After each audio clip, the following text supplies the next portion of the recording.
So we had talked before about an all-digital diskless Xbox One. We talked about that a little bit ago as we heard rumors come out about it. Brad Sams also talked a bit about like code names and things they were using internally, and Xbox Maverick seemed to be the one that was sticking with it.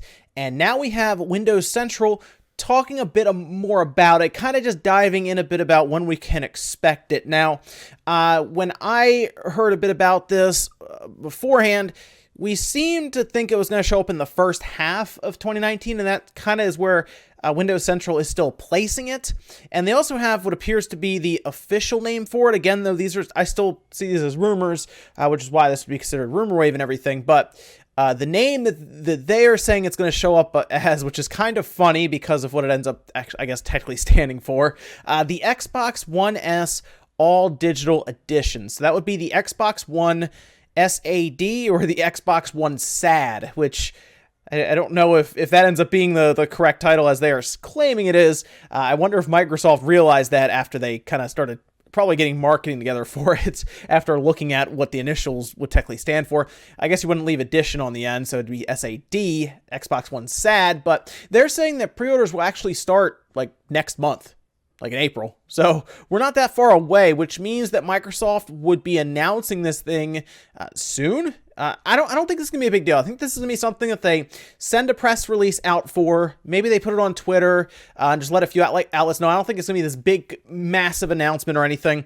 But it is essentially going to be Microsoft testing the waters and seeing if they can release a system that is not reliant on physical media. Now, other companies have done stuff like this, right? We've seen, just as an example, the PlayStation Go, for example, the PSP Go. That was one. We had the Vita TV, right? We've seen different things, or the PlayStation TV that was basically a Vita that was in a little box. We've seen Sony do this already with other things. So Microsoft is kind of looking into more or less the home console space and seeing if they can get away with a diskless Xbox One, just see if people buy it. But I think there are some caveats here with if people will be that interested in this. Now, they're saying April is when they take pre-orders, and then it would come out in May, so it would still make it in the first half of 2019, like myself and several others have heard at this point. So it's going to be interesting to see, because I will pick one of these up and we'll take it apart and see what's going on there. But there are some things we don't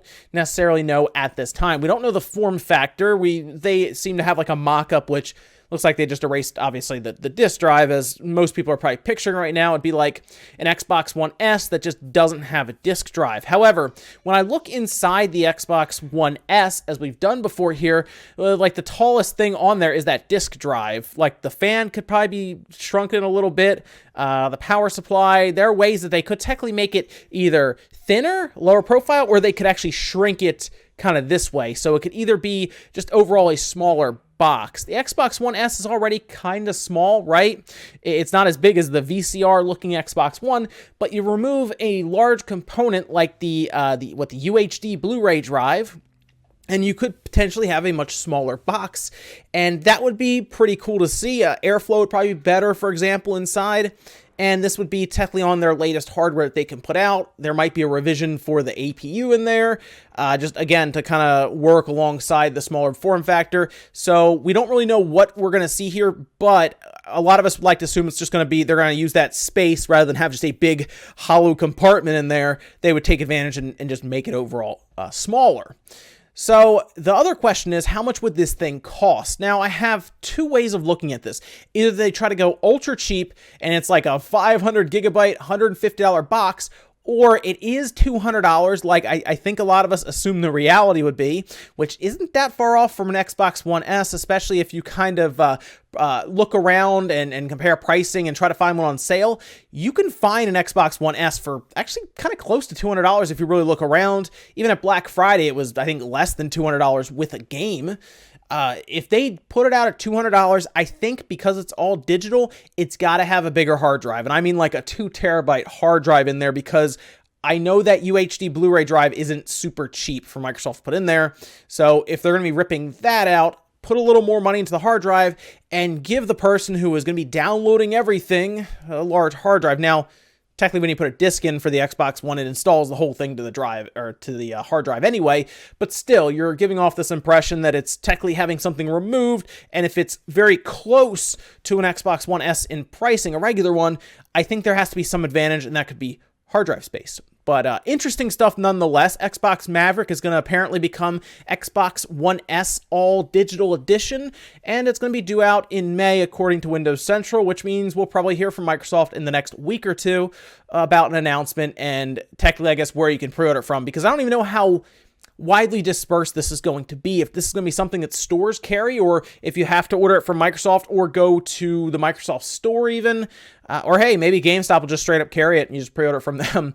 Not a great reason for GameStop to sell this, to be honest, because you're not going to come back and buy anything from them outside of, like, I don't know, V-Bucks cards or gift cards, or I guess the Microsoft points cards things, the dollar cards, because they don't make much money on that, I'll tell you that now. Not a big reason for GameStop to sell this thing, but we'll see what all that, how all that happens and what goes down there. But interesting nonetheless. I want to bring this to your guys' attention to kind of expect an announcement for a discless Xbox One fairly soon. And honestly, the name for it was kind of funny. But let me know what you guys think about this down below. And if they went cheaper, would you be more interested in buying it rather than if they released it at like a $200 price point, even with a bigger hard drive? I'm sure some of you are thinking, well, if it's cheap enough, I might just buy it just to finally have an Xbox One, you know, that I can actually use under my TV and everything. Thanks, guys, for watching. Make sure you like the video if you liked it. Dislike if not. Guys, I'll see you in the next video.